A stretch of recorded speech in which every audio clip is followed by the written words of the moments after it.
वक्फ संशोधन विधेयक 2024 ये जब आया, अर्थात सबसे पहले ये, हालांकि मसला आज का नहीं है, ये तो 1954 से इसका सफर शुरू हुआ था। फिर बाद में 1955 में इसमें अमेंडमेंट किया गया, 1995 में इसमें संशोधन किया गया, 2013 में किया गया, जिसमें असीमित शक्ति प्रदान कर दी गई थी वक्फ बोर्ड को। तो सफर तो बहुत दिनों से चलता चला आ रहा है। लेकिन वक्फ बिल को संसदीय कार्य मंत्री किरेन रिजिजू ने इसको लोकसभा में प्रस्तुत किया था, लेकिन तमाम प्रकार की वहाँ पर जो मतलब कि सहमति नहीं बन पाई, उसमें बहुत किसी प्रकार की चर्चा नहीं हो पाई। और एक दिन के बाद ही, अर्थात 9 अगस्त को उसको एक जेपीसी बना करके उसको वहाँ पर वक्फ संशोधन बिल को 2024 को वहाँ पर भेज दिया गया। जेपीसी का मतलब होता है ज्वाइंट पार्लियामेंट्री कमेटी, संयुक्त संसदीय समिति। इसका मतलब ये होता है जब किसी भी ऐसा कोई प्रस्ताव होता है या बिल होता है, जब सदन में प्रस्तुत होता है, चाहे लोकसभा में चाहे राज्यसभा में, सहमति नहीं बन पाती है, तो एक ज्वाइंट पार्लियामेंट्री कमेटी बनाई जाती है और वहाँ पर इसको भेज दिया जाता है, जहाँ पर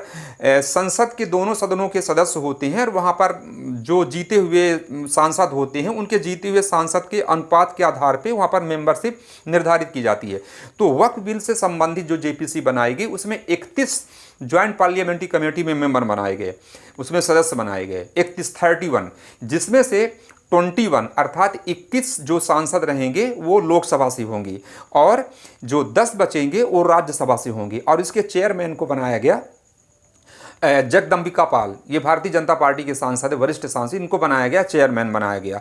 तो फिर ये अपना पूरा उस पर चर्चाएं होती हैं, कई प्रकार के 40 से ज़्यादा 44 उसमें अमेंडमेंट आते हैं, संशोधन आते हैं। सरकार 2 अप्रैल को लोकसभा में आया, फिर बाद में जब जेपीसी ने अपना सदन में प्रस्तुत करती है पूरा उसमें तैयार करके, फिर 2 अप्रैल को अभी ये लोकसभा में आया। लोकसभा ने करीब 12-13 घंटे के चर्चा के बाद वहाँ पर काफ़ी तीखी बहस हुई और देर रात तक उसे 2 तारीख की रात को उसको लोकसभा में 288 पक्ष में उसके सांसदों ने समर्थन किया और 232 ने उसका विरोध किया। लोकसभा में वो पारित हो गया।